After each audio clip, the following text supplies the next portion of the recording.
Hi again, welcome to this session for the class Creativity, Innovation, and Vision. And this particular session has to do with how learning works and a closely related subject, how creativity works.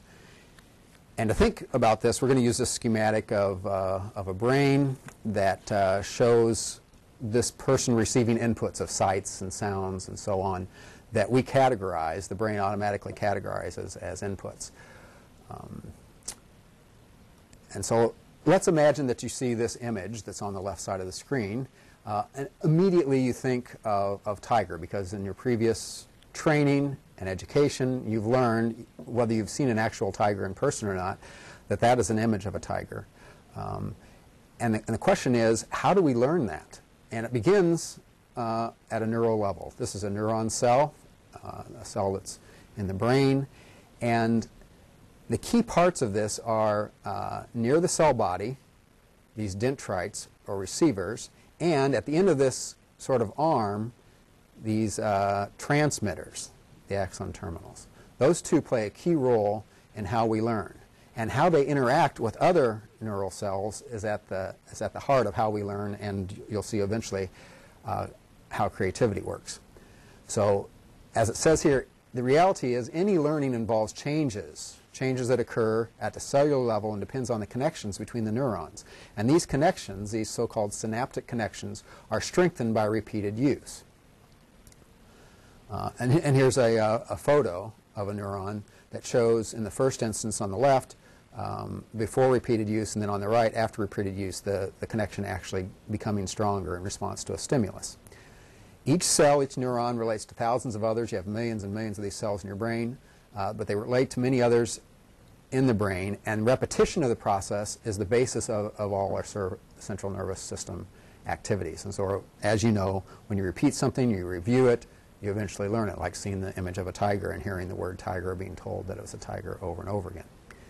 So on a neural level in your brain, learning means establishing this pathway, a pattern of neuron transmissions that when you repeat it, it's recognized.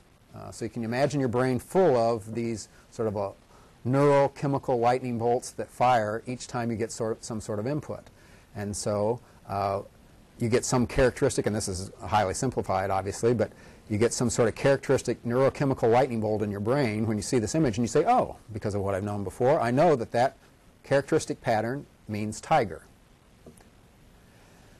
Now, how does that relate to creativity? First, I should say that in some respects it can work against creativity, because as your brain categorizes inputs that have particular meanings, and you sort these inputs into new experiences based on previous experiences, you might be asked to create something new, like a new tiger, but your brain automatically thinks of all previous examples and training for previous tigers. And so the notion of new sort of works against the idea of being able to use the categorizing, very powerful and amazing categorizing process that happens in your brain.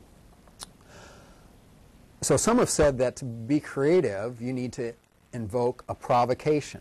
That is some sort of incitement or stimulus that moves your thought pattern to a different place in the brain. If you want to create a new tiger, you have to get off the old tiger neurochemical lightning bolt onto a new one, and moving it to what some might call a new scaffold. And scaffold, you probably are familiar with scaffolds as a structure, a framework that, for example, painters might use, or which are put up to hold construction workers or to support other things. And scaffolding has been talked about in the brain as well as a place to construct new knowledge. In this case, we're going to use this term scaffold as a collection of similar neurochemical lightning bolts. Like brain scaffolding could be, in your brain you probably have a scaffold of big cats. So when you thought of tigers, it was also similar to other neurochemical lightning bolts that might refer to lions and leopards and panthers and cheetahs. And so it's very true then that what we perceive of when we learn, we're actually constructing things in our mind. We're constructing these scaffolds, these lightning bolts of reality. Here's an image of a scaffold, a huge one. If you look carefully, you'll see that there's some construction workers up in the scaffold, and I want to assert this notion that to be creative, we need to shift scaffolds. And so if if you're trying to think of a new kind of tiger, you may need to get off of the big cat scaffold that has information about lions and tigers and panthers and move to a different scaffold that puts you in a new frame of thinking. That's what some people refer to as lateral thinking.